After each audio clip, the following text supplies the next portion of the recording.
को यही अनुभूति हुई सत्राजित जब आया कि नारायण भगवान, सूर्य नारायण भगवान आ गए हूँ। तो भगवान ने कहा यह सूर्य नारायण भगवान का भक्त है, इसने समंतक मणि प्राप्त कर ली है। यह 8 भार सोना नित्य देती है। कितना? 8 भार सोना नित्य देती है। अब सबको लगा, द्वारिका वासियों को, या तो हमारे राजा द्वारिका के जो राजा हैं, द्वारिकाधीश श्री कृष्णचंद्र, तो राज दरबार में ऐसी मणि होनी चाहिए महाराज। तो सब लोगों ने कहा कि ये मणि सत्राजित से कहा कि हमारे द्वारिकाधीश को दे दो, या मणि द्वारिकाधीश के। बोलो वृंदावन बिहारी लाल की।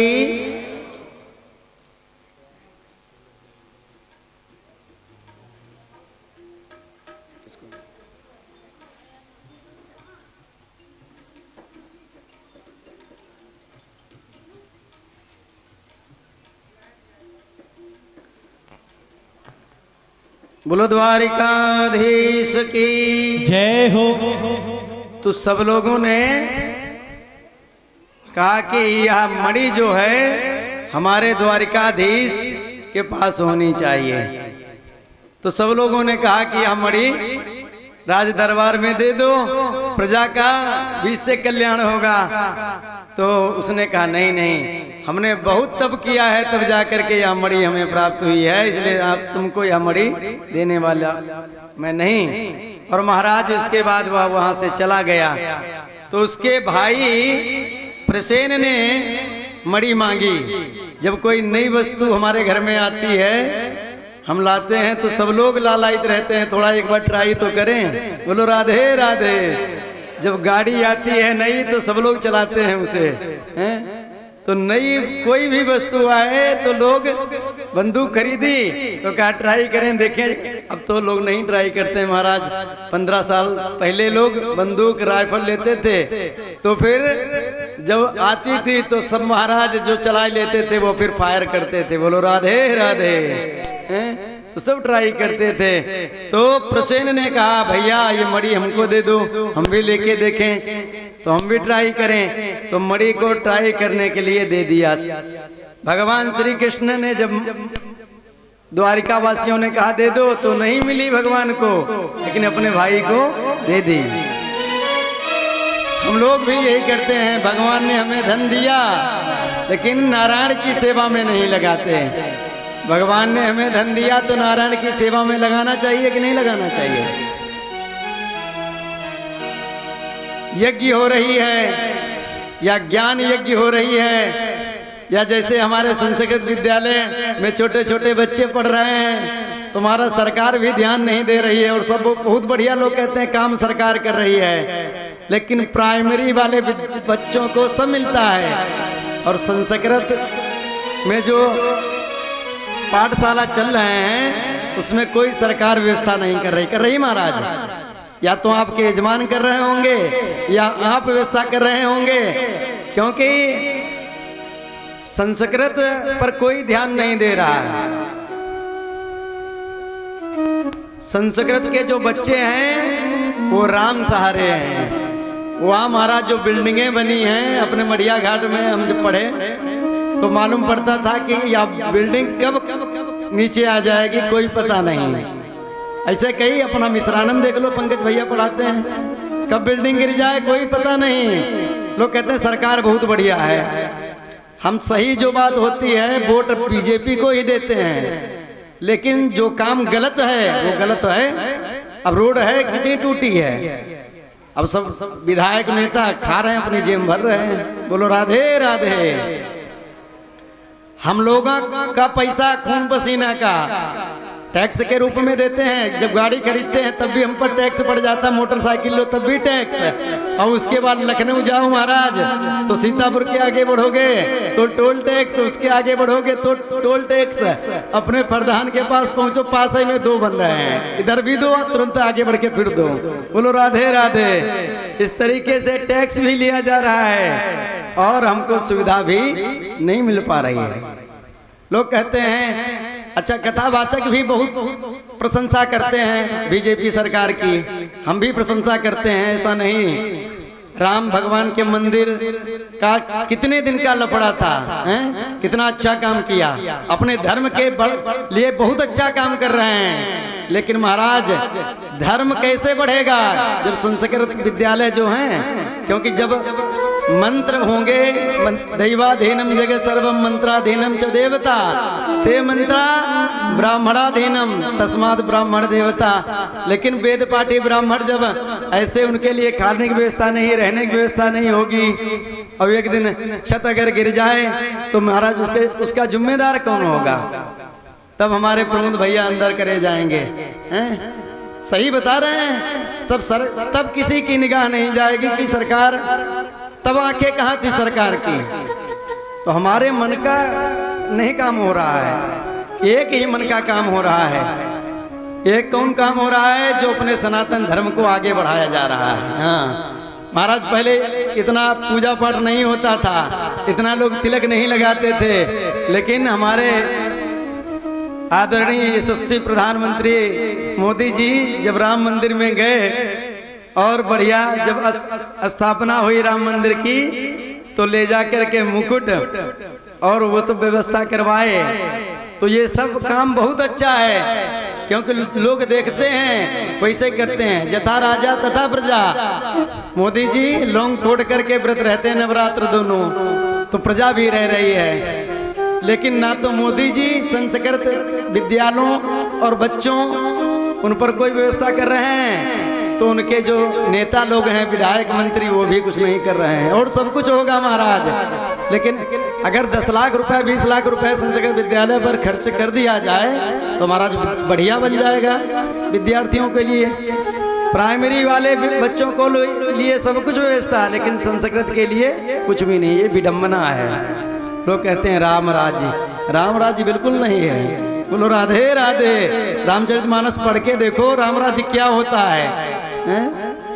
बोलो भक्तवत्सल भगवान की। अपने प्रसंग पर आते हैं, क्योंकि आज कथा की पूर्णाहुति है। तो महाराज प्रसेन ने मणि धारण कर ली, लेकिन द्वारिकाधीश को नहीं दी गई वो मणि, प्रसेन भाई को दे दी गई। और प्रसेन धारण करके जैसे शिकार खेलने के लिए गया जंगल में, तो महाराज शेर ने उसका ही शिकार बना लिया। और शिकार बनाने के बाद जामवंत जी जंगल में जा रहे थे, उन्होंने देखा कि ये शेर के मुख में ये जगमगाता हुआ क्या है, तो उन्होंने देखा कि ये तो मणि मालूम पड़ती है। उन्होंने शेर से युद्ध किया और शेर को मार गिराया। महाराज शेर को जब मार गिराया तो वह मणि ले ली, जगमगाती हुई मणि। महाराज मणि ले जाकर के अपने गुफा में रखी जिसमें जामवंत जी रहते थे। तो बिटिया ने कहा, जामवती ने, पिताजी मणि बहुत अच्छी हमको लगती है। कहा ये 8 बार सोना भी देती है, तो तुम्हें बिटिया अच्छी लगी? हमारी खाली एक ही संतति है बिटिया जामवती, तो तुमको अच्छी लगी, तुम ही ले जाओ। बिटिया को मणि दे दी। और उधर क्या हुआ महाराज, जब प्रसेन घर में नहीं पहुंचा तो महाराज सत्राजित के मन में विचार आया कि उस दिन हम राज दरबार में गए द्वारिकाधीश के, और मणि हमने वहाँ नहीं दी, तो लगता है द्वारिकाधीश ने हमारे भाई को मरवा के और मणि ले ली। हाँ, क्योंकि हमसे जब कोई लड़ाई हो जाए, किसी से लड़ाई कर लें और आप कहो कि हम तुमको देख लेंगे कल, और रात में महाराज दूसरा कोई उसे मार जाए, हाथ साफ दूसरा कर जाए, लेकिन आप फंसेंगे आप ही पे, क्योंकि आपने कहा कि कल तुमको देख लेंगे। मार भले दूसरा जाए, फंसेंगे आप। बोलो राधे राधे।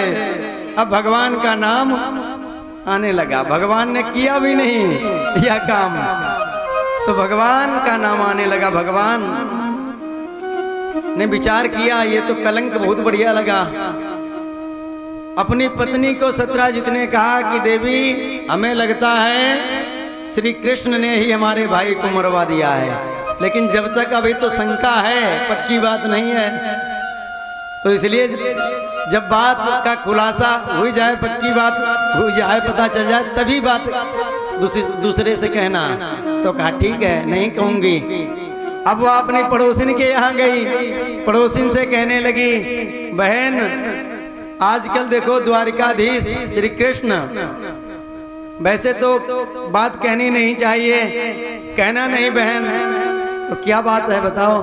तो कहा द्वारिकाधीश जो हैं श्री कृष्ण, उन्होंने हमारे देवर को मरवा दिया और मड़ी ले ली, लेकिन बहन किसी से कहना नहीं। तो बहन ने कहा कि जैसे तुमने किसी से नहीं कहा, ऐसे हम भी किसी से नहीं कहेंगे।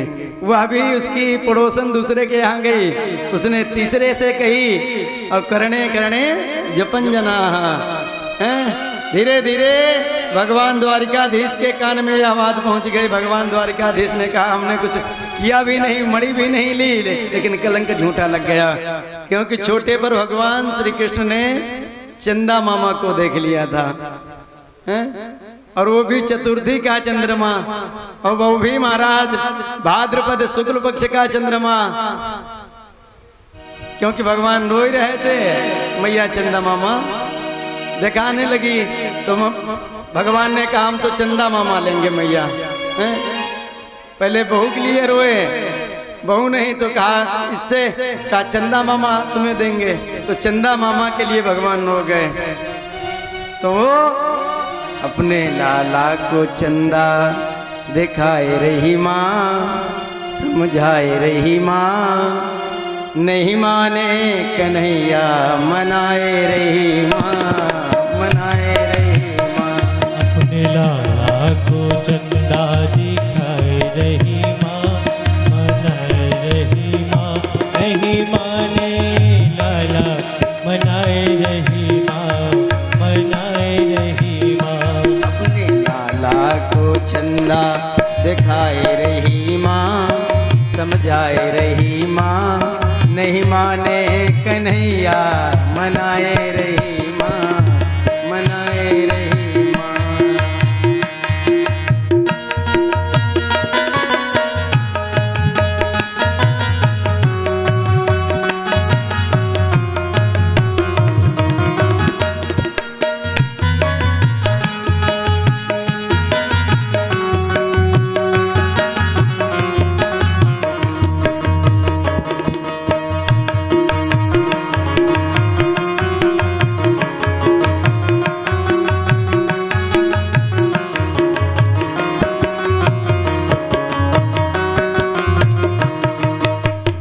आसमान का वो चंदा मामा, हाँ आसमान का वो चंदा मामा, देख मचल गए थे घनश्यामा, देख मचल गए थे घनश्यामा। खाली माँ चंदा दिखाए रही माँ, समझाए रही माँ, नहीं माने कन्हैया मनाए रही माँ, समझाए रही माँ। थाली में चंदा दिखाए रही माँ, समझाए रही माँ, नहीं माने कन्हैया मनाए रही माँ, मनाए रही माँ।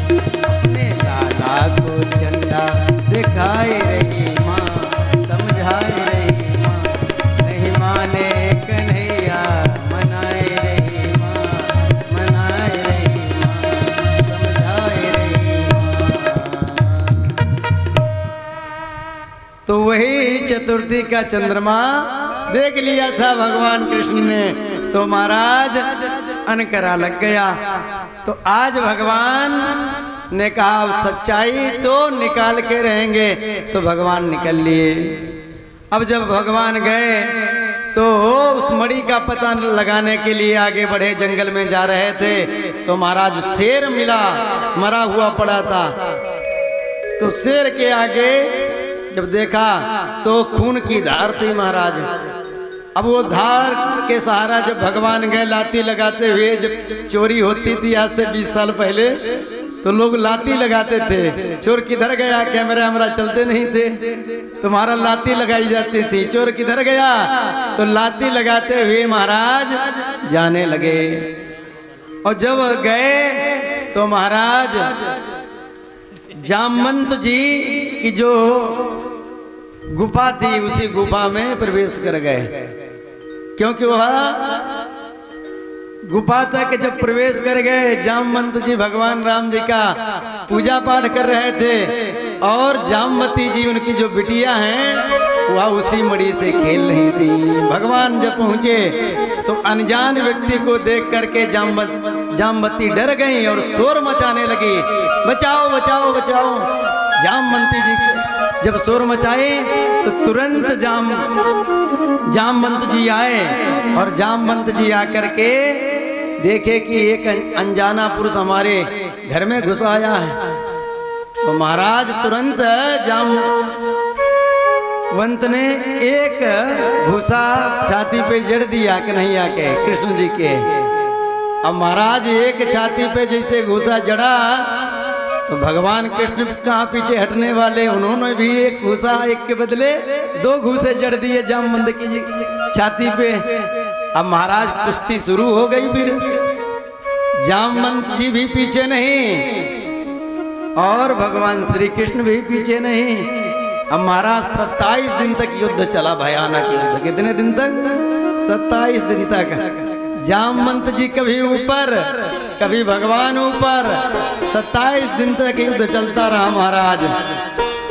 और 28वें दिन जब हुआ तो भगवान ने ऐसा घूसा मारा और ऐसी पटकी मारी, भगवान उनके छाती पर आकर के बैठ गए, जामवंत जी की छाती पर बैठ गए और दे घूसा दे घूसा दे घूसा। महाराज नस नस ढीली हो गई जामवंत जी की। जामवंत जी समझ गए कि महाराज मैं समझ गया और कोई नहीं, आप ही हमारे प्रभु श्री राम हो। समझ गए हम, क्योंकि जब रामावतार में जामवंत जी तो सबसे वृद्ध थे हैं? लेकिन महाराज रामावतार में युद्ध हो गया और सीता जी को राम जी जब लेके आए तो सबको भगवान ने सम्मान स्वागत सबका किया। तो जामवंत जी आए, कहा प्रभु एक बात कहूँ, सच्ची बात। कहा क्या? कहा इतना बड़ा युद्ध हो गया, हमें आनंद नहीं आया। कहा है? तो कहा इसलिए नहीं आया कि हमारे समान योद्धा ही कोई नहीं था जिसके एक घुसा जड़ देते महाराज, रावण के भी जड़ देते तो फिर राम कहानी आपकी नहीं हो पाती। बोलो राधे राधे। इसलिए हमारे लिए कोई योद्धा ऐसा नहीं था। तो महाराज इसलिए हमको तो मजा नहीं आया आपके और रावण के युद्ध में। अच्छा तो क्या तुम्हारी इच्छा है? तो हाथ जोड़ करके बोले महाराज 2-2 घूसे हो जाएं। तो राम जी ने कहा हम इस अवतार में नहीं, क्योंकि भक्त और भगवान एक साथ लड़ेंगे तो लोग क्या कहेंगे हैं? रामावतार में नहीं, लेकिन तुम्हारी इच्छा पूरी होगी कृष्ण अवतार में। तो महाराज कृष्ण अवतार में आज उनकी इच्छा पूरी हो गई। तो कहा महाराज आप बंसी वाले हो, लेकिन बंसी वाले और आप में कोई भेद नहीं है। राम कृष्ण 2 एक हैं, अंतर नहीं निमेष हैं। लेकिन महाराज आप थोड़ा धनुष बाण लेकर के वही दर्शन करा दो। तुरंत वही दर्शन कराए राम भगवान ने। और जब दर्शन किए तो कहा महाराज हमसे तो अपराध हो गया, अब क्षमा करें। तो क्षमा स्वरूप महाराज हमारी कन्या के साथ में विवाह कर लो। तो कहा विवाह तो तुम्हारी इच्छा हो तो कर दो, लेकिन हमें तो मणि चाहिए है, मणि के लिए यहाँ आए थे। तो कहा महाराज ऐसे मणि नहीं दे सकते, क्योंकि अपनी बिटिया को हमने दे दिया और बिटिया का दिया हुआ दान तुमको कैसे दे सकते हैं? जो दान एक बार दे दिया जाता है फिर उस दान पर अधिकार नहीं रह जाता, इसलिए बिटिया को हमने दे दिया है। इसलिए महाराज बिटिया को आपको दे दें, जब विवाह बिटिया के कर देंगे तुम्हारे साथ तो तुम्हारी पत्नी बन जाएगी हमारी जामवती हैं। तो महाराज मणि भी फिर तुम्हारी हो जाएगी, दहेज रूप में मणि ले जाओ। तो भगवान ने कहा तो थारी जैसी मर्जी। तो तुरंत महाराज जंगल में मंगल हो गया और भगवान का दूसरा विवाह जामवती के साथ में हो गया। बोलो भक्त वत्सल भगवान की। और उसके बाद महाराज जो सत्यभामा थी, यह महाराज सत्राजित की पुत्री थी। तो जब मणि लेकर के और साथ में गवाही देने के लिए जामवती जी को लाए तो सत्राजित लज्जित हुआ कि ये मणि हमने नहीं ली थी। पूरी घटना जब पता चली तो बहुत लज्जित हुआ सत्राजित। तो उसने अपनी सत्यभामा जो बिटिया थी उसका विवाह भगवान द्वारिकाधीश के साथ कर दिया। बोलो भक्त वत्सल भगवान की। और इसके बाद ये हुआ भगवान का तीसरा विवाह। उसके बाद महाराज कालिंदी जो थी, कालिंदी कौन है? जमुना जी। जमुना जी ने खूब तप किया। एक दिन भगवान श्री कृष्ण दिल्ली जा रहे थे अर्जुन के साथ में, लेकिन रास्ता में एक कन्या मिली, वह तप कर रही थी। तो भगवान ने कहा देखो अर्जुन से कौन है, काहे तप कर रही है? तो अर्जुन गए, देवी काहे तप कर रही हो? तो कहा सुंदर पति प्राप्त करने के लिए। बोलो राधे राधे। काहे के लिए तप कर रही हैं? सुंदर पति प्राप्त करने के लिए।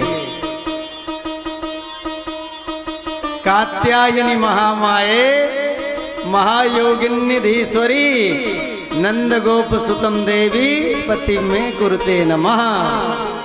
इसलिए जिन कन्याओं का विवाह नहीं हो रहा है, देरी हो रही है विवाह में, वह कन्या इस मंत्र का जाप करें जो कालिंदी जी जप कर रही थी।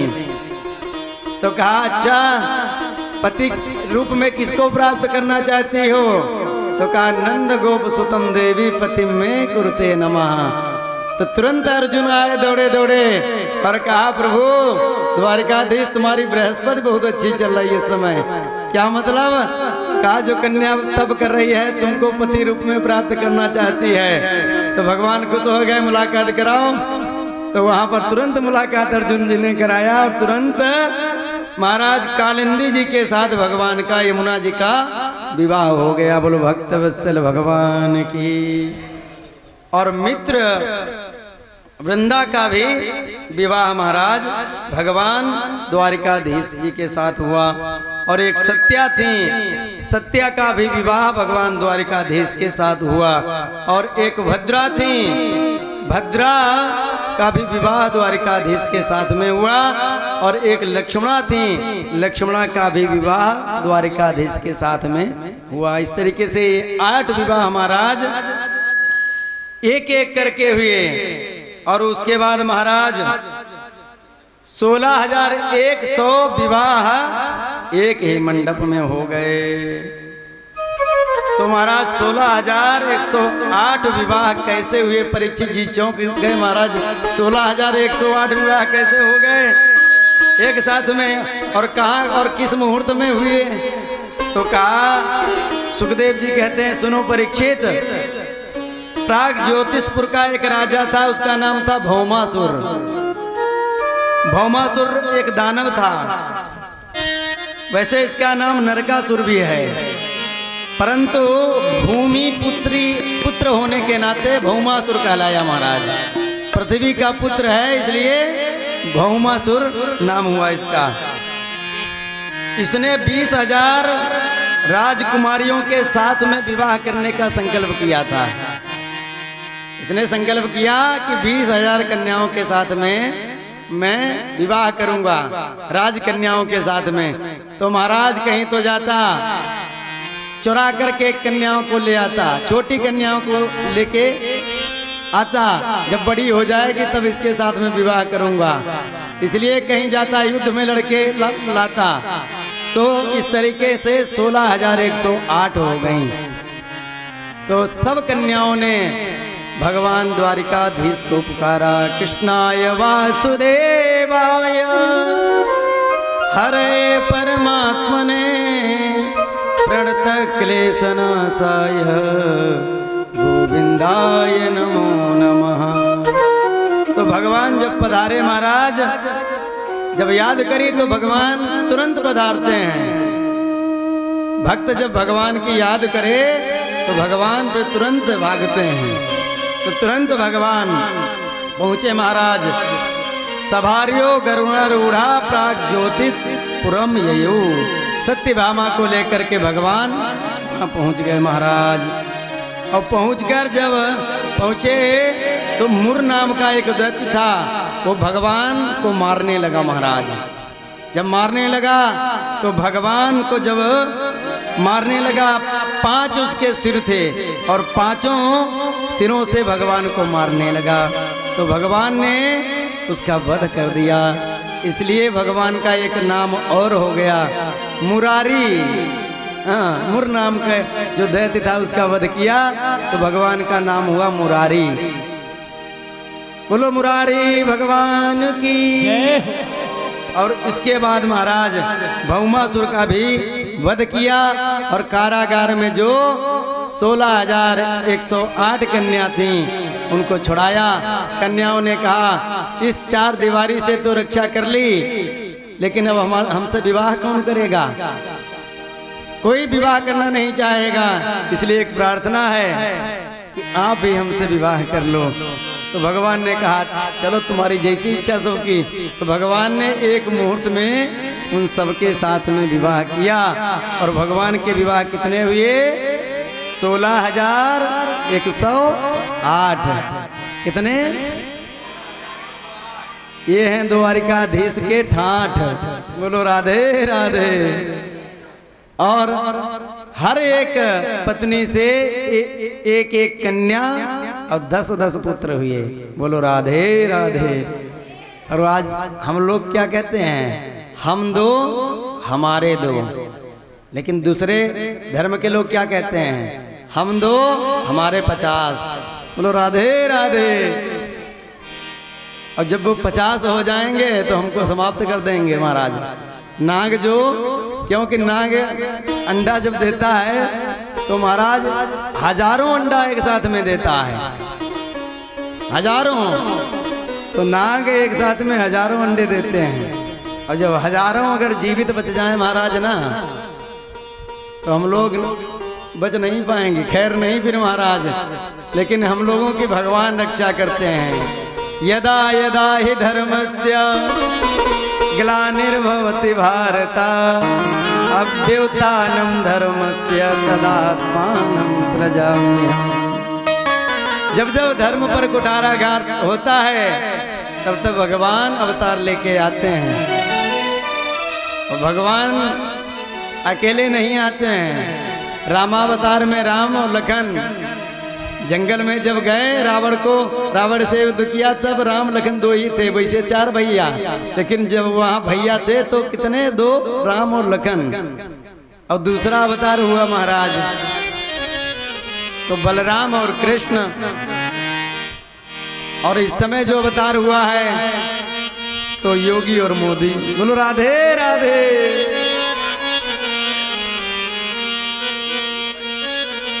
तो हम कहते हैं 2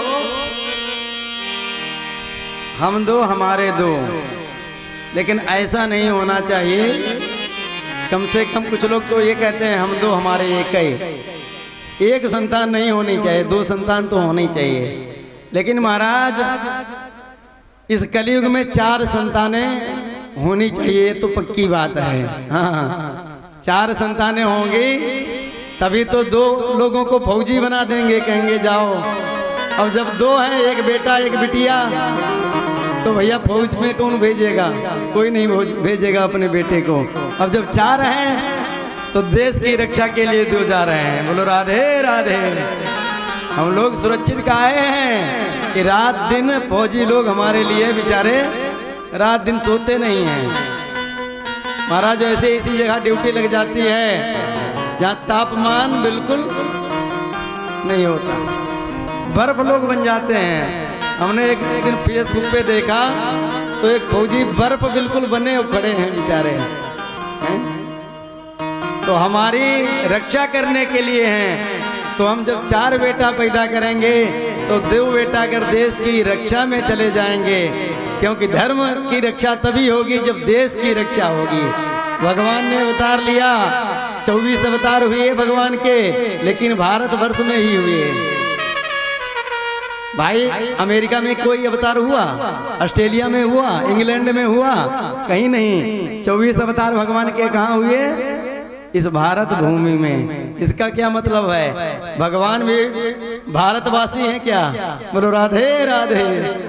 हाँ, भगवान भी भारतवासी हैं।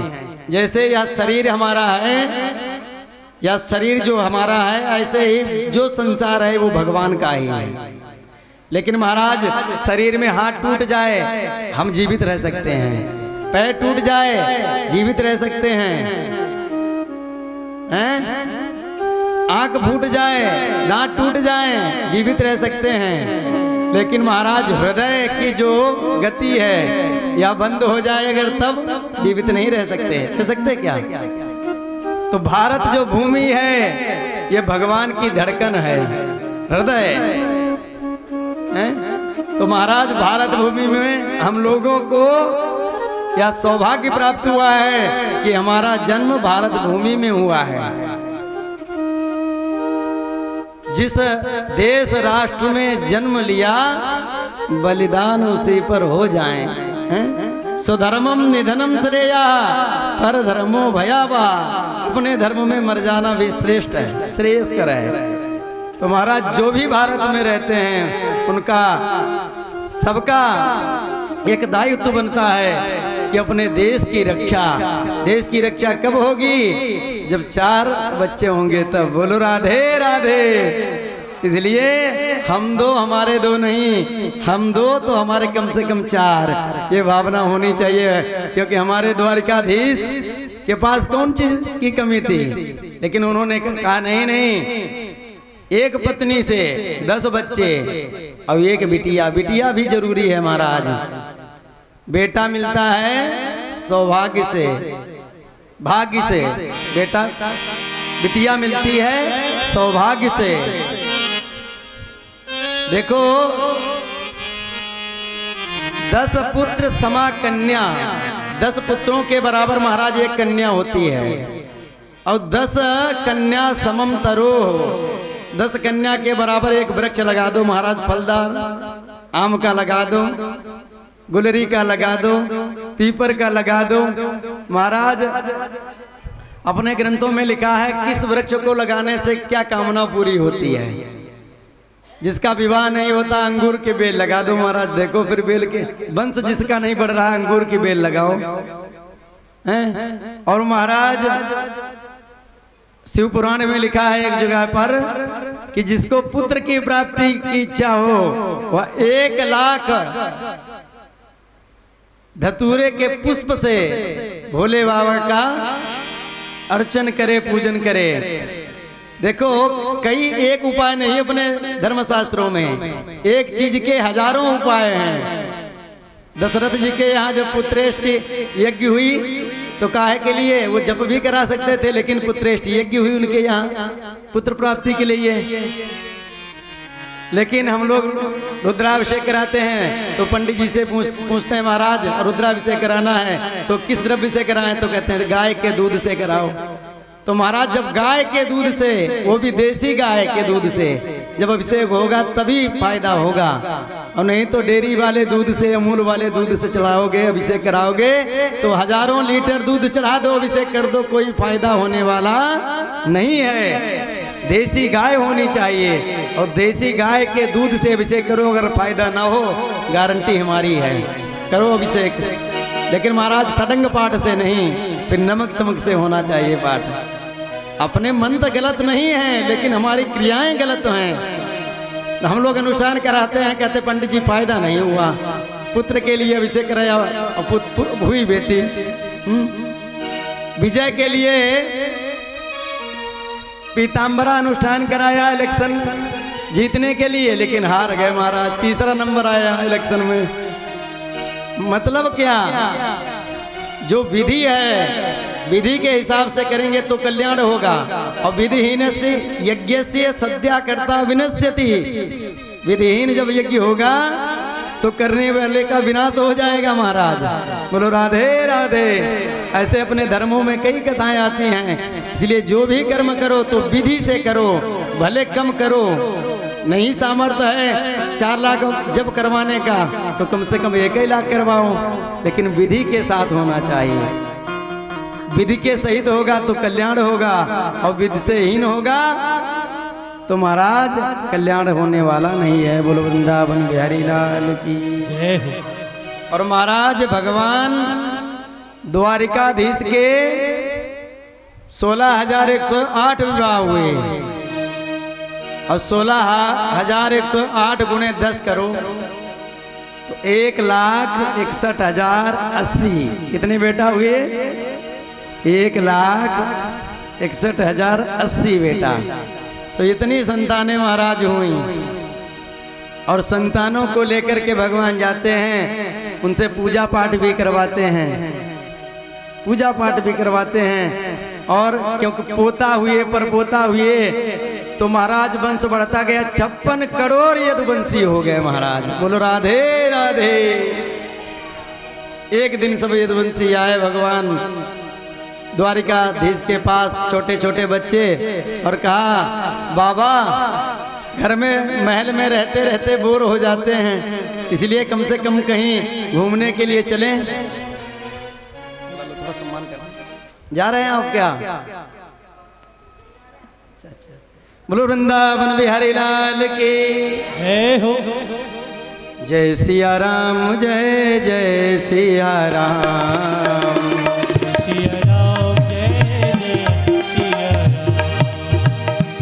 सिया राम जय जय सिया राम। जय सिया राम, जय जय सिया राम। सिया राम जय जय सिया राम। जय सिया राम, जय जय सिया राम। जय सिया राम जय जय सिया राम। जय सिया राम, जय जय सिया राम। जय सिया राम जय जय सिया राम। जय सिया राम, जय जय सिया राम। जय सिया राम जय जय सिया राम।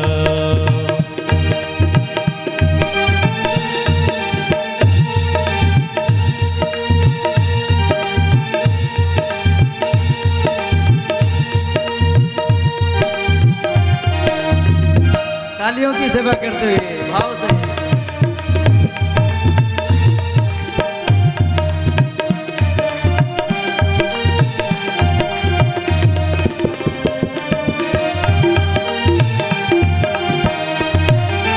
जय सिया राम, जय जय सिया राम।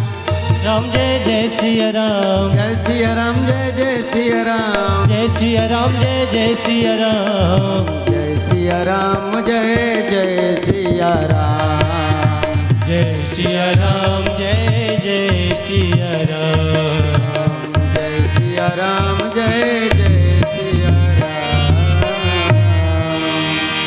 बोलो सीताराम भगवान की। तो सब पोता पर पोता आए भगवान कृष्ण के पास, का इस महल में रहते रहते परेशान हो जाते हैं, थोड़ा खेल कूद ले, कहीं घुमा के ले आओ महाराज।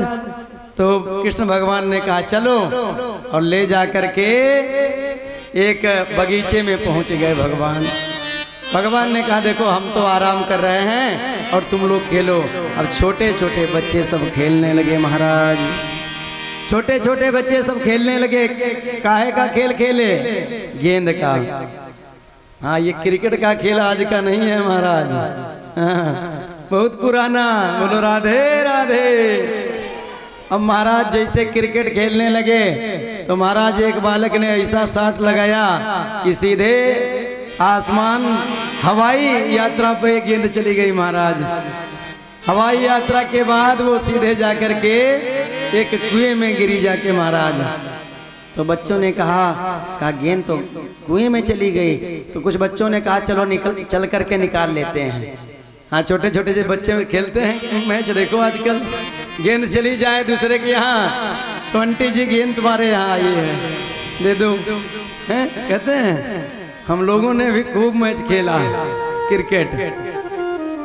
तो पहुंच गए बच्चे, चलो निकाल लेते हैं, कुएं से भी निकाल लेते हैं। तो बच्चे जब पहुंचे तो जब कुएं में झांका तो महाराज एक बहुत बड़ा गिरगिट पड़ा था कुएं में। तो बच्चे डरा गए, डर के मारे भगवान कृष्ण के पास आए। महाराज वहाँ उस कुएं में गेंद गई, तो हम लोग गेंद लेने के लिए जब गए तो वहाँ बहुत बड़ा गिरगिट है महाराज। जीवन में ऐसा गिरगिट नहीं देखा, इतना बड़ा है। तो भगवान द्वारिकाधीश पहुँचे और भगवान पूछने लगे, भैया तुम कौन हो?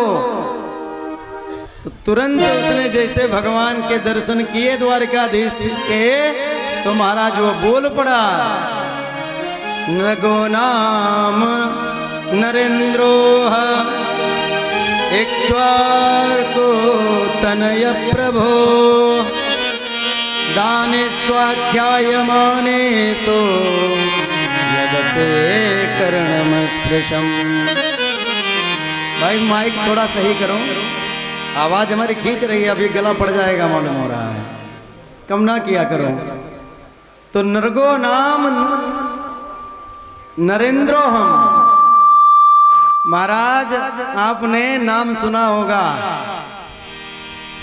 राजा नृग का। तो कहा हाँ सुना है।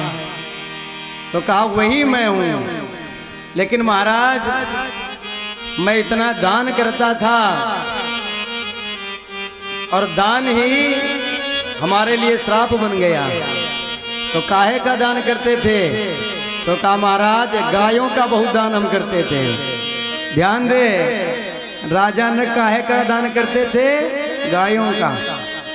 तो भगवान ने कहा कितनी गायों का दान किया? तो कहा महाराज ये तो आपका प्रश्न इस तरीके से हो गया कि कोई पूछे कि बारिश हुई तो बूंदे कितनी गिरी, कोई गिन सकता है क्या? नहीं गिन सकता। आकाश में कितने तारे हैं, कोई गिन सकता है क्या? नहीं गिन सकता। पृथ्वी में मिट्टी में कितने कण हैं, कोई गिन सकता है? नहीं गिन सकता। लेकिन राजा नृग कह रहे हैं कि महाराज हमने इतनी गायों का दान किया कि शायद वो बूंदें जो बरसात में गिरी हैं वो गिनी जा सकती हैं, पृथ्वी के कणे गिने जा सकते हैं। असंभव है, लेकिन हो सकता है गिने जा सके। तारे गिने जा सकते हैं, है तो असंभव, लेकिन हमने इतनी गायें दान करी हैं उसकी गणना नहीं है। भगवान ने कहा इतनी गायें दान करी तो फिर ऐसे गिरगिट क्यों बने? इसका मतलब बूढ़ी गाय जो होती होगी, मरी मरी गाय दान कर देते होगे। तो कहा नहीं नहीं, बूढ़ी नहीं, तरुणी पयस्विनी नई गाय दान करता था, बूढ़ी गाय दान नहीं। और वो भी महाराज पयस्विनी, दूध देने वाली गाय, दुधारू गाय। हाँ, जो दुधारू गाय होती थी। तो भगवान ने कहा तो कमी कहां पर? तो कहा देखो महाराज अब कमी जो हमारी रह गई उसकी कथा सुनो।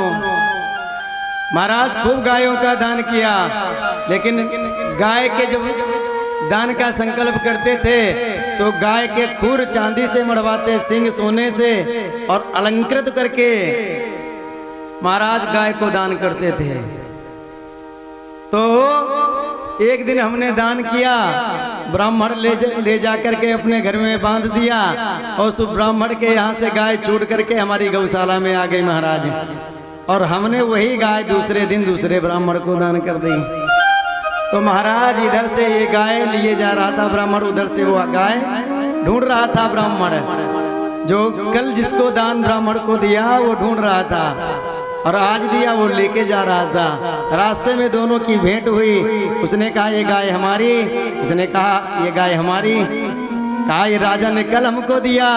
तो दूसरे ब्राह्मण ने कहा ये तो अभी अभी हमको राजा ने दिया, हम दान लेके जा रहे हैं। तो कहा चलो राजा के पास, हमारी गाय राजा ने कैसे दान कर दी? तो तुरंत महाराज पहुंचे। कहाँ पहुंचे? राजा नृग के पास। वो दोनों ब्राह्मण जब राजा नृग के पास आए तो कहा, राजा नृग कह रहे हैं कि जब महाराज हमारे पास आए तो ब्राह्मणों ने पूछा ये गाय किसकी? तो कहा जिसको हमने दिया था, हमने कहा इसकी। तो कहा आप, दूसरे ब्राह्मण ने कहा आपने हमको कल दान में यही गाय दी थी। तो कहा महाराज हमारे गौशाला में बहुत गायें हैं, तो हो सकता हो हमारे गौशाला में गाय आ गई हो, हमने दान कर दी, इसके बदले में दूसरी गाय ले लो। तो ब्राह्मण ने कहा दूसरी नहीं लेंगे, 10-5 गाय ले लो इसके बदले में। नहीं, हमें तो गाय वही चाहिए। दोनों ब्राह्मण अपनी जिद पर अड़े हैं, गाय लेंगे तो वही। अब राजा कभी इधर ब्राह्मण की ओर देखते हैं, कभी उधर। दोनों ब्राह्मणों ने श्राप दे दिया। जब राजा उनका निर्णय नहीं कर पाए तो श्राप दे दिया कि गिरगिट जैसे इधर अपनी मुंडी घुमाते हो कभी, और कभी इधर मुंडी घुमाते हो, इसलिए जाओ, हम तुम्हें श्राप देते हैं, गिरगिट बन जाओ। तो महाराज, दान करी हुई जो वस्तु थी उसे दान हमने दे दिया, अनजाने में भूल हो गई। या यह मानो कि हम लोग जब दान करते हैं तो अहम आ जाता है हमारे अंदर, इतना हम दान कर रहे हैं। भागवत कथा हो रही तो भंडारे में हमने इतना दिया, भागवत कथा में हमने इतना दिया, किसी कन्या का विवाह हो रहा तो उसमें हमने इतना खर्च किया है, ये हमने किया। तो ये अहमता का जब अहंकार हो जाता है तो भगवान कहते हैं अहंकार तो भगवान का भोग है ना, तो अहंकार भगवान का भोग है, तो उसे भगवान फिर अहंकार को उसके समाप्त कर देते हैं। तो महाराज, अहम पाल करके ये हम कर रहे हैं, ये हम कर रहे हैं, ये नहीं होना चाहिए। प्रभु आपकी कृपा से सब काम हो रहा है, भगवान की कृपा से इतना धन है। तो महाराज, हमारे यहाँ भंडारा भी होते हैं। हमारी माता जी कह रही थी, अवस्थी जी के यहाँ माता जी कह रही थी कि हमारे यहाँ बहुत बर्तन हैं, और यहाँ जो लोग हमारे यहाँ आते हैं तो 10, 20, 50 या 100, 200 लोग आए तो कोई दिक्कत नहीं, तुरंत अपने घर में सब व्यवस्था होती है। और सही बात यही है, हम लोग कई लोग गए और 10 मिनट के अंदर भोजन बन के तैयार। कुछ लोग तो होते हैं भाई लोग बढ़िया धन पैदा करते हैं तो कहते हैं संतों का, ब्राह्मणों का भंडारा करवाएंगे, लेकिन माताओं का मुख बिगड़ जाता है, कौन बनाएगा, कौन खवाएगा इनको। लेकिन ये भाव हमारी माता जी में नहीं, नित्य कहती हैं भोजन आओ करो। आज बहुत बढ़िया चोखा बाटी बनाई और कहा पंडित जी अब की अगली बार आओगे तो पत्नी के सहित आना पंडिताइन के साथ में, और दोनों लोग, ऋषि भैया भी और तुम भी, तो सबको खिलाएंगे। नहीं तो महाराज आजकल ऐसा होता है कि 4-6 लोग जिसके घर में पहुंच जाएं तो माताओं का मुख नीचे हो जाता है, कौन बनाने के चक्कर में पड़ेगा।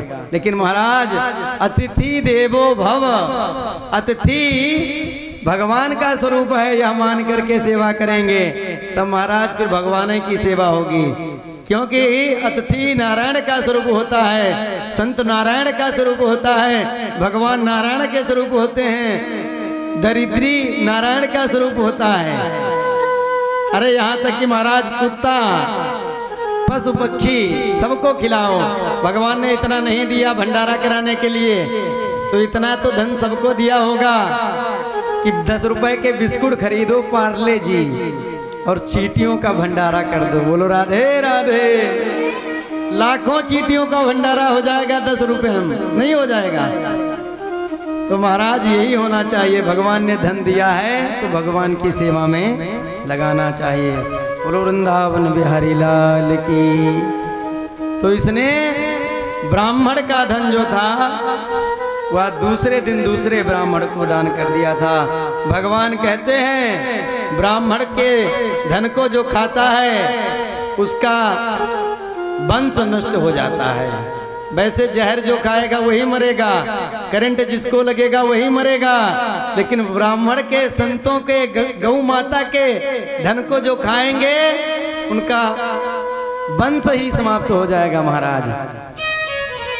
लेकिन आज के प्रधान लोग गौ माता का सब चारा ही खा जा रहे हैं। योगी बाबा ने बहुत बढ़िया व्यवस्था करी, गौशाला भी बनवा रहे हैं, लेकिन अधिकारी लोग और प्रधान लोग मिलकर के गौ माता के लिए जो चारा की व्यवस्था हो रही है उसे साफ करे रहे हैं। गौ माता रोड पर कट रही हैं, मर रही हैं, एक्सीडेंट हो रहा है, तारों में कट रही हैं, और प्रधान लोग अपना पेट भरने के लिए लगातार, प्रधानी में भी जनता के लिए आया वो भी खा रहा है, और गौ माता के लिए आ रहा वो भी खा रहा है।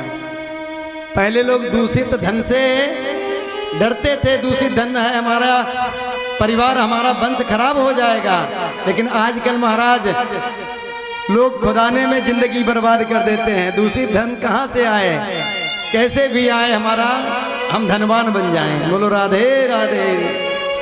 तो भगवान कहते हैं ब्राह्मण, गाय, संत, ब्राह्मण का भी जो धन खाता है वो अपने वंश के सहित समाप्त हो जाता है, उसकी मैं रक्षा नहीं कर पाता हूं। ना हम हालाहलम मन्ये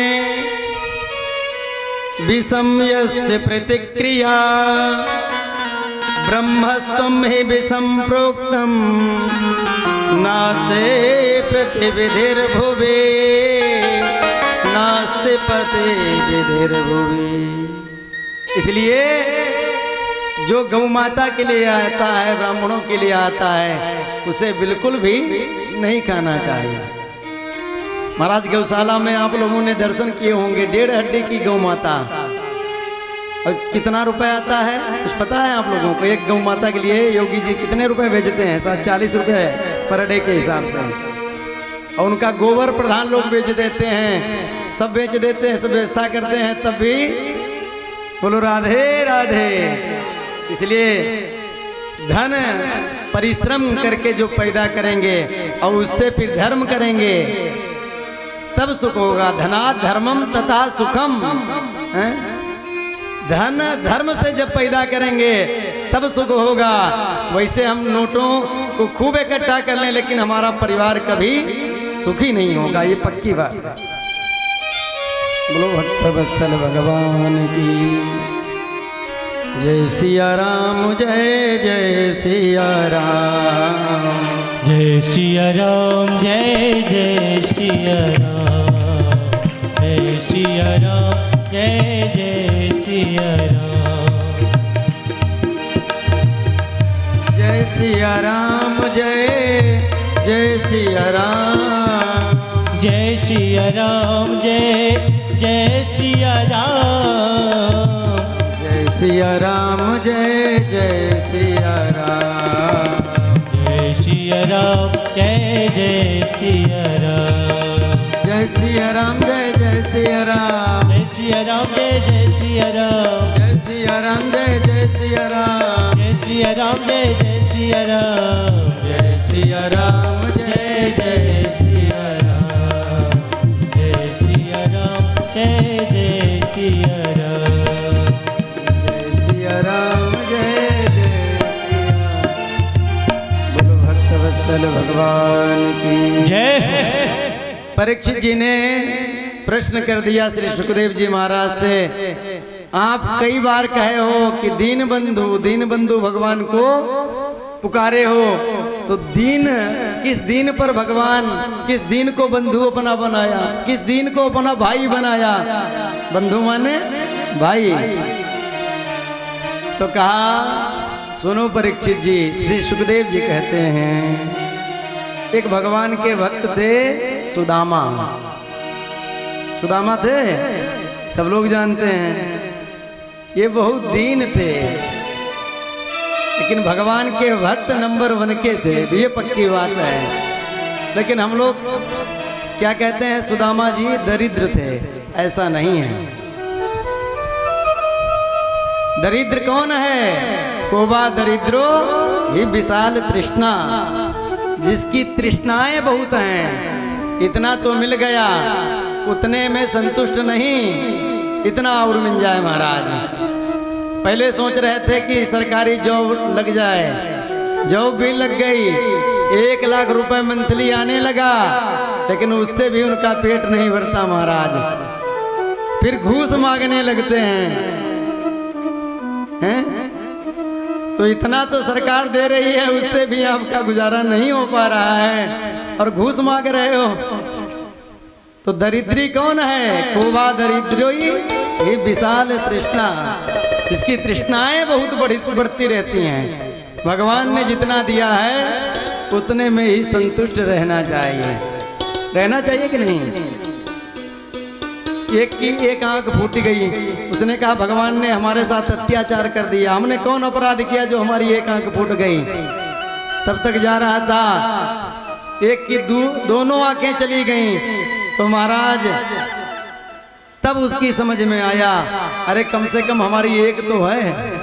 जब अपने से नीचे लोगों को देखोगे तब पता चलेगा, हाँ भगवान ने हमें इतना तो दिया है। एक जा रहा था, उसकी टांग टूट गई तो उसने कहा कि अरे हमने कौन ऐसा अपराध किया, लिंगड़ाता हुआ जा ही रहा था। तब तक महाराज आगे देखा कि एक के बिल्कुल दोनों पैर ही नहीं, वो हाथ से चल रहा है। तब उसकी समझ में आया कि हमसे तो नीचे नीचे हैं लोग, भगवान ने जो हमारे साथ जितना दिया है वो सही है। भगवान उतने ही देते हैं जितना हमारा पात्र होता है।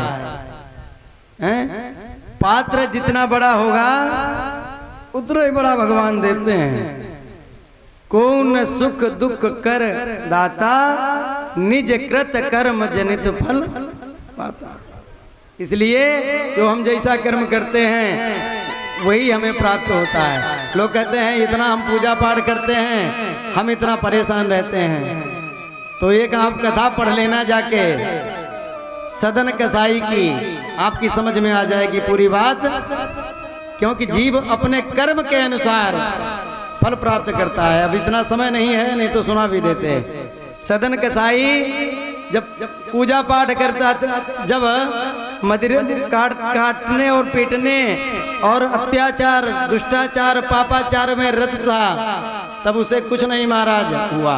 जब पूजा पाठ करने में लगा तो उसके साथ महाराज ऐसा अपराध बना। पढ़ लेना आप लोग, सब लोग मोबाइल पे सर्च करके पढ़ लेना आज। और जो ये सोचते हैं कि हम इतना पूजा पाठ करते हैं, हमारे साथ भगवान को ये करने को रह गया था। क्योंकि भगवान वही देते हैं जो आप बोते हैं। बोया पेड़ बबूर का तो आम कहाँ ते होए। बब्बूर लगा के आए हो, खवैया हो आम, तो कहाँ धरे? जिसने आम लगाया है वही पाएगा।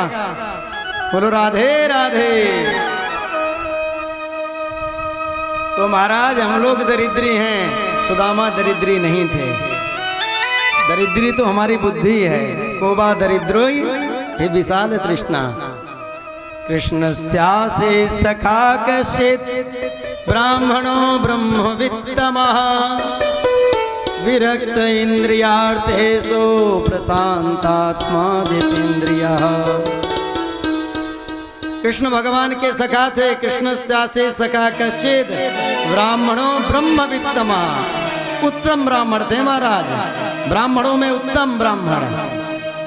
और विरक्त इंद्रियार्थेषु, हम लोग अपने इंद्रियों को बस में नहीं कर पाते और हम कहते हैं हम इतना पूजा पाठ करते हैं, कुछ नहीं कर पाते। पूजा पाठ सब बेकार है, इंद्रियों को बस में नहीं कर पाते हो और चले हो दूसरे को बस में करने के लिए।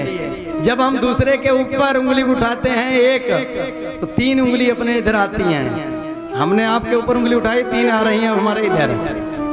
ये उंगली कह रही है, पहले उंगली हम पर जब उठा रहे हो तो उंगलियों का कहने का स्वभाव है कि तुम अपने आप को देखो पहले। तुम्हारे इधर 3 उंगली आ रही हैं, अपने आप को सुधारो, आदत बुरी संभाल लो, बस हो गया भजन।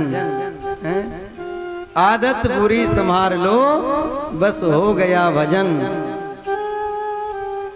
अपनी इंद्रियों को बस में कर लो, जो गलत आदतें हैं उनको संभाल लो महाराज, बस कल्याण हो जाएगा। इस कथा में यदि एक यही बात अच्छी लगी हो, एक भी जो बात आपको अच्छी लगी हो अपने जीवन में उतार लेना महाराज, कल्याण हो जाएगा।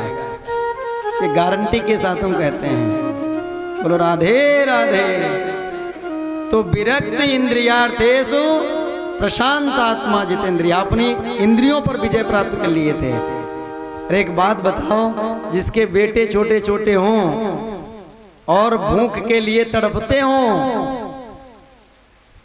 और पिता क्या उनके लिए उद्यम करेगा कि नहीं करेगा? रात दिन एक कर देते हैं हम लोग, बेटा हमारा सुखी रहे।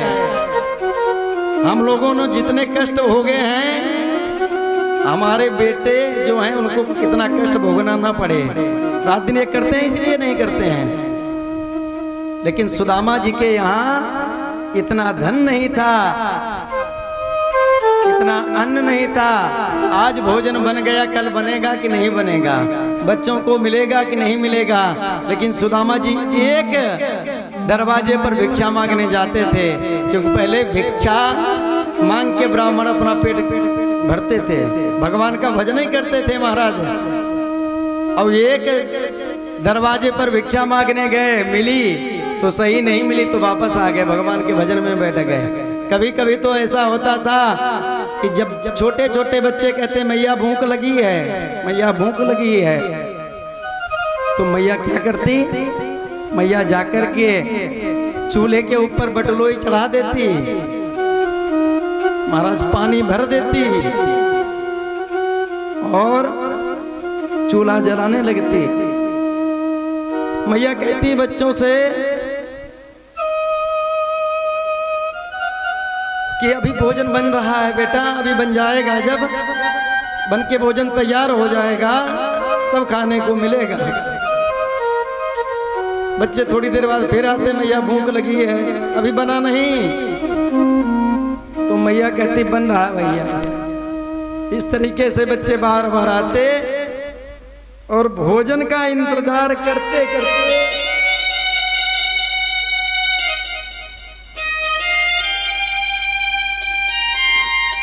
बच्चे सो जाते, भोजन नहीं नसीब होता।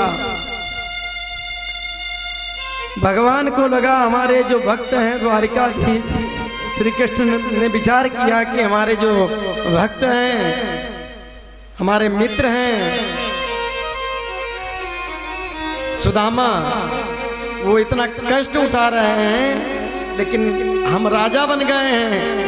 उनके मन में ये विचार आता कि चलो राजा के यहाँ जाकर के, मित्र के यहाँ जाकर के कुछ धन ले आए, लेकिन एक बार भी विचार नहीं आया। और महाराज यदि हम लोग, हमारा मित्र कोई अधिकारी बन जाता है तो फेसबुक पर महाराज तुरंत पोस्ट करते हैं, लेकिन सुदामा ने अपनी पत्नी को भी यह बात नहीं बताई कि द्वारिकाधीश, द्वारिका के जो राजा हैं वो हमारे मित्र हैं, कभी नहीं बात बताई। भगवान को लगा इससे हमारा मित्र कष्ट उठाता रहेगा, लेकिन हमारे यहाँ नहीं आएगा।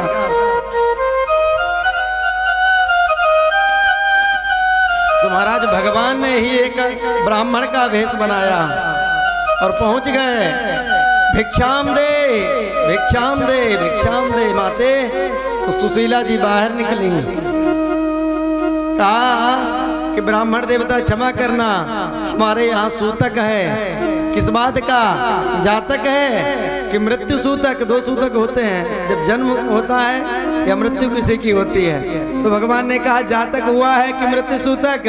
तो कहा जातक सूतक है। क्या हुआ है? तो कहा कन्या का जन्म हुआ। क्या नाम है? तो कहा दरिद्रा। दरिद्रा नाम की कन्या ने हमारे यहाँ जन्म ले लिया है। तो कहा अच्छा, तो एक काम करो देवी, तुम्हारे जो पति देव हैं उनके मित्र द्वारिकाधीश हैं श्री कृष्ण, उनके मित्र हैं, अरे कम से कम मिलने के लिए वहां जाएं और वो इतना धन दे देंगे कि दोबारा फिर तुम्हारे बच्चे भूखे नहीं सोएंगे। तब तो महाराज जैसे ही सुदामा जी आए घर में, ब्राह्मण देवता तो चले गए इतना कह के, और जैसे सुदामा जी आए भगवान का भजन करने के बाद,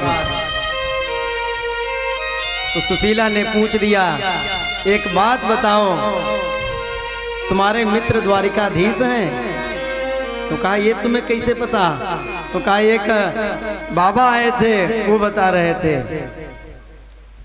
एक बाबा आए थे ब्राह्मण देवता, वो बता रहे थे कि द्वारिकाधीश तुम्हारे मित्र हैं। तो कहा हाँ बात तो सही है, लेकिन तो ये बात हमसे क्यों नहीं आपने कभी चर्चा में बताई? तो कहा क्या फायदा था, उससे क्या लाभ होता। तो कहा तुम्हारे जब इष्ट मित्र थे तो कम से कम मित्रता तभी चलती है जब एक दूसरे से मिलन और जुलन लगा रहता है। तो कहा देवी कुछ स्थान ऐसे होते हैं, याद तो बहुत आती है, लेकिन कुछ स्थान ऐसे होते हैं वहाँ खाली हाथ नहीं जाना चाहिए। कथा में आओ तो खाली हाथ ना आओ। पत्रम पुष्पम फलम तोयम यो में भक्त्या प्रयक्षति। पत्र पुष्प फल मीठा दक्षिणा कुछ भी लेके आओ, कथा में खाली नहीं आना चाहिए। गुरु जी के यहाँ जाओ खाली न जाओ, मंदिर में जाओ खाली न जाओ, कुछ न कुछ लेकर के, कुछ नहीं तो जल भी चढ़ा दो भोले बाबा पर एक लोटा, खाली नहीं जाना चाहिए। और महाराज यदि छोटे भाई के यहाँ जा रहे हो, छोटे मित्र के यहाँ जा रहे हो, उसके यहाँ भी खाली हाथ नहीं जाना चाहिए।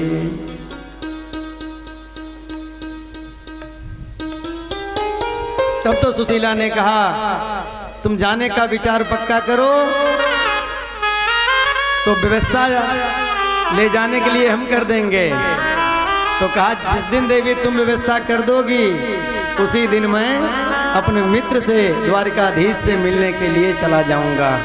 तो तुरंत सुशीला दौड़ी और याचित्वा चतुरो मुष्टिन विप्रान पृथुक तंडुलान चैलखंडेन तान बद्ध्वा भरते प्रादादुपायनम। सुशीला दौड़ के गई पड़ोसिन के यहाँ। अरे सुनती हो? तो तुरंत निकल के आई। क्या बात है? कहा एक मुट्ठी चावल दे दो। काहे के लिए? तुम तो रोज आती हो, नहीं आज मिल पाएगा। दूसरे के यहाँ गई, दूसरे ने भी मना कर दिया, तीसरे के यहाँ गई, मना कर दिया।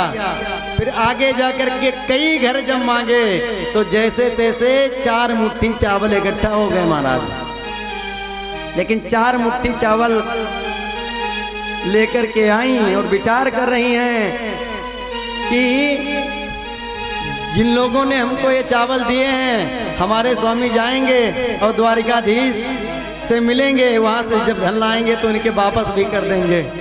और विचार करके प्रसन्न मन से आई और कहा कि अब हमारे बच्चे भूखे नहीं सोएंगे,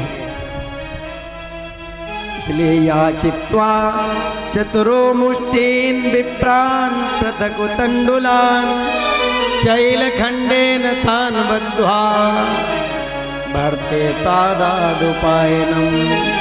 चावल तो मिल गए लेकिन वो चावल बांधे किस में जाएं? पूरा घर छान मारा लेकिन एक कोई ऐसा वस्त्र नहीं मिला जिसमें वो 4 मुट्ठी चावल बंध जाएं। तो 10 जगह से एक वस्त्र पटा पुराना मिला, उसको दोहरा तेहरा चौबर वस्त्र करके तब जैसे तैसे वो आप पोटली बांधी और अपने स्वामी को दे दी। और हाथ जोड़ करके कहा कि जब भी तुम्हारे मित्र मिले द्वारिकाधीश तो एक संदेशा हमारा भी उनको सुना देना। क्या संदेशा है देवी बताओ? एक मास 2 पाख में 2 एकादशी होय, मेरे घर गोपाल जो नित्य एकादशी हो।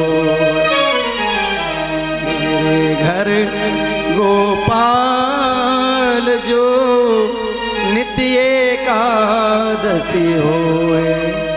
आपके भक्त जो हैं महीने में 2 बार एकादशी का व्रत रखते हैं, क्योंकि एकादशी व्रत में भोजन नहीं किया जाता है। और हमारे यहाँ 12 मास एकादशी ही लगी रहती है, कभी द्वादशी नहीं होती जो पारायण कर सकूं। ये संदेशा हमारा सुना देना। तुरंत सुदामा जी उस पोटली को लेकर के और अपने बगल में दबा करके चल दिए। सुदामा जी जा रहे हैं कृष्ण भगवान से मिलने के लिए, लेकिन भगवान का भी एक भाव है कि जो तू आवे एक पग, मैं आऊं पग 60। जब भगवान को मिलने के लिए भक्त एक कदम बढ़ाता है तो भगवान अपने भक्त को मिलने के लिए 60 कदम बढ़ कर के जाते हैं मिलने के लिए। ओ भगवान कहते हैं जो तू आवे एक पग मैं आऊं पग 60। अब द्वारिका कभी गए नहीं, रास्ता कभी नहीं जानते, लेकिन तब भी पैदर पैदर सुदामा जी चल दिए। दर दर भटक रहा हूँ तेरी दोस्ती के पीछे, दर दर भटक रहा हूँ तेरी दोस्ती के पीछे, दर दर भटक रहा हूँ तेरी दोस्ती के पीछे। क्या सजा मिली है मुझको,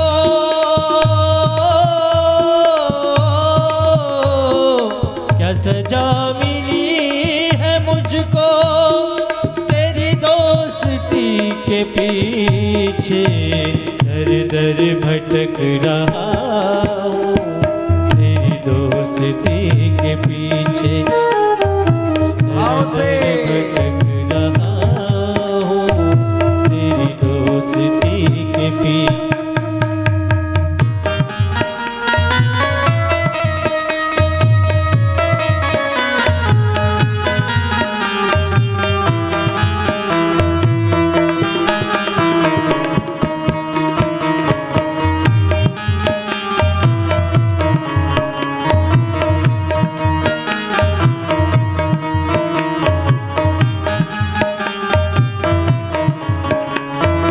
दानियों की सेवा करते हुए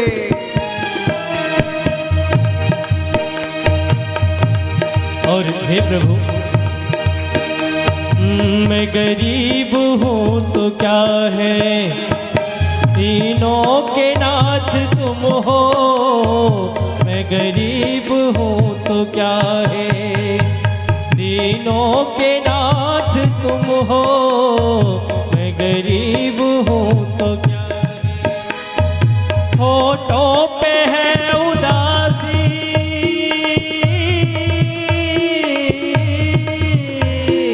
होठों पे है उदासी तेरी दोस्ती के पीछे, दर दर भटक रहा हूँ तेरी दोस्ती के पीछे, दर दर भटक रहा हूँ तेरी दोस्ती के पीछे। हरि बोल।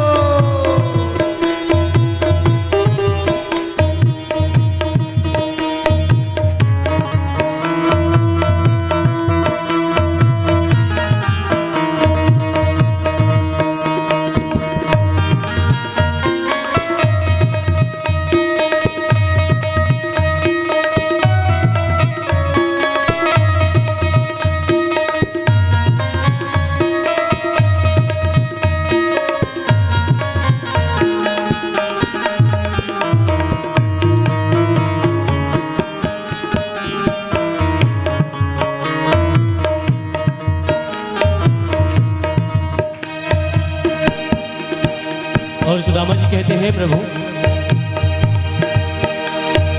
ओ द्वारिका के दासी दे दो शरण जरासी, ओ द्वारिका के वासी दे दो शरण जरासी, ओ द्वारिका के वासी अखियां तरस की प्यासी,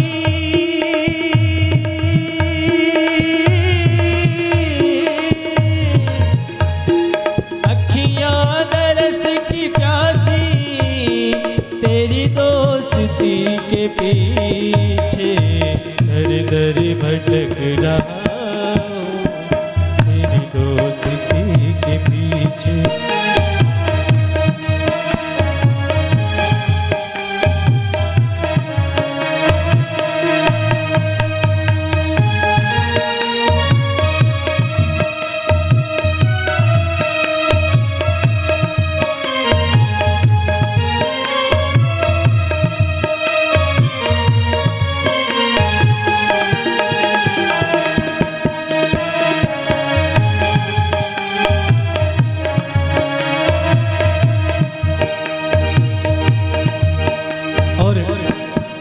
प्रभु। आओ बचपन का यार आया है ओहन तेरी गली में, बचपन का यार आया मोहन तेरी गली में, बचपन का यार आया। हाँ बन बन भटक के आया,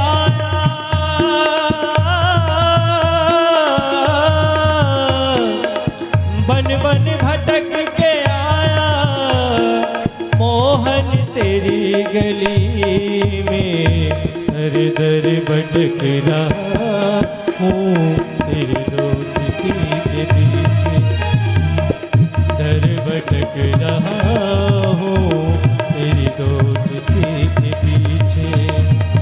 क्या सजा मिली है मुझको,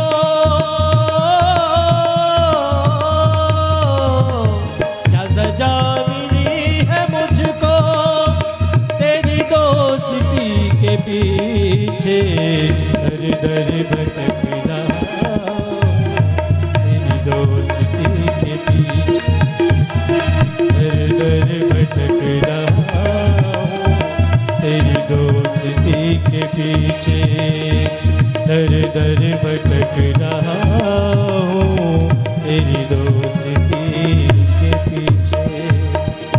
प्रेम से बोलो सुदामा जी महाराज की, वृंदावन बिहारी लाल की, द्वारिकाधीश की जय हो। महाराज सुदामा जी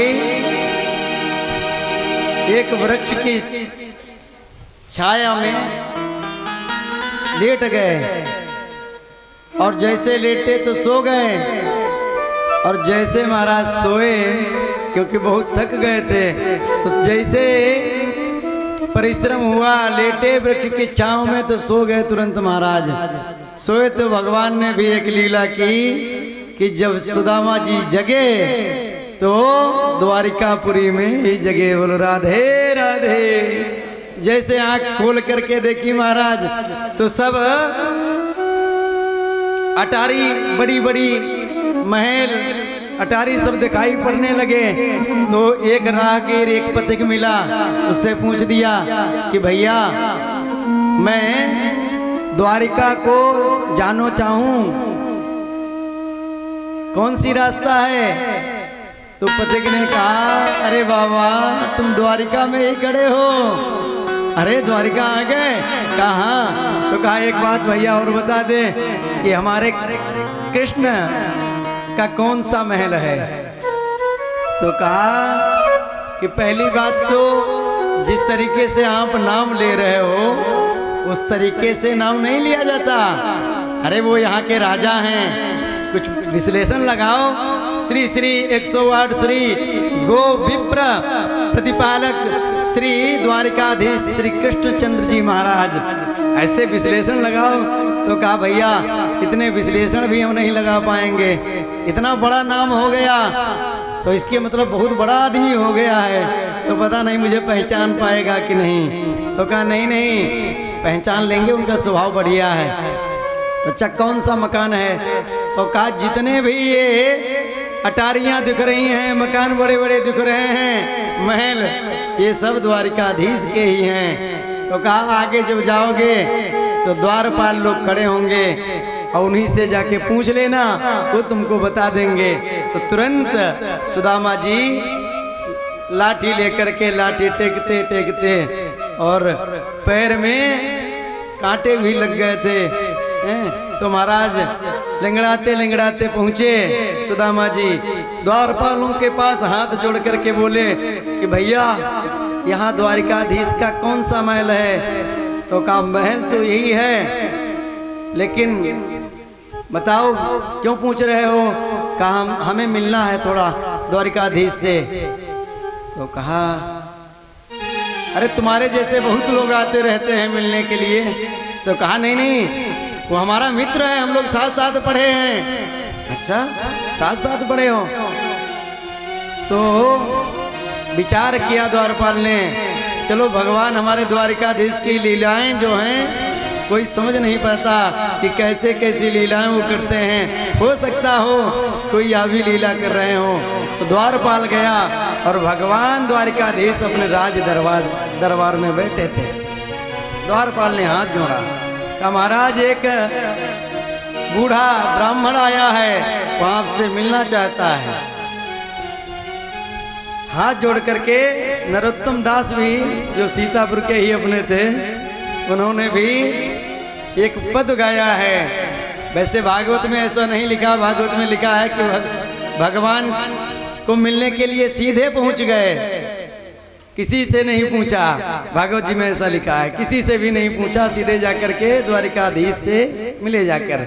लेकिन नरोत्तम दास जी ने बहुत बढ़िया भाव प्रकट किए हैं।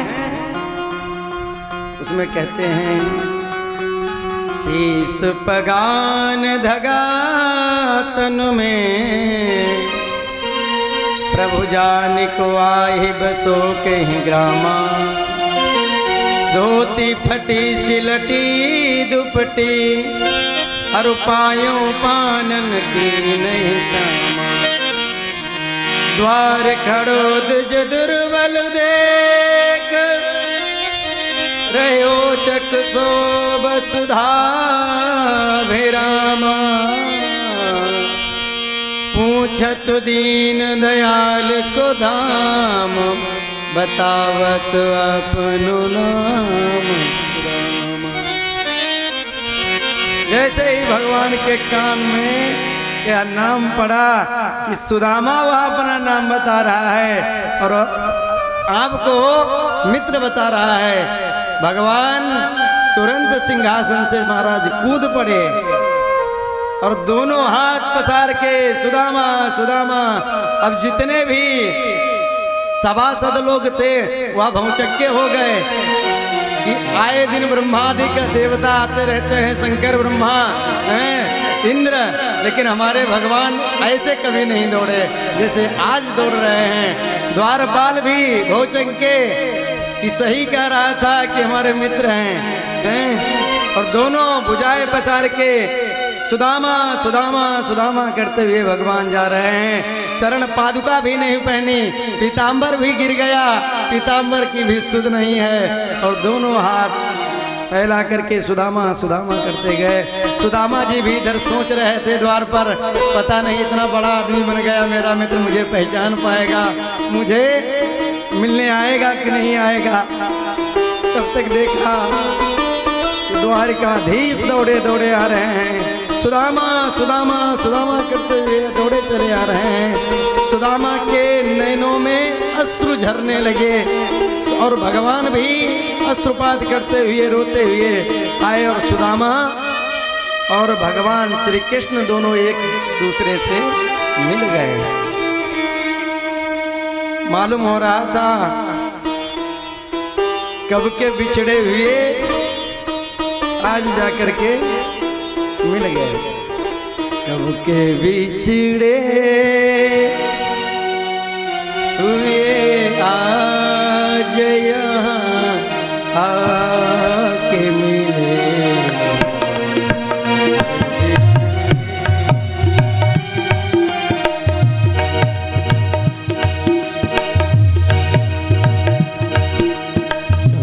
बिछड़े हुए हम आज कहाँ आके मिले, के बिछड़े कब के बिछड़े।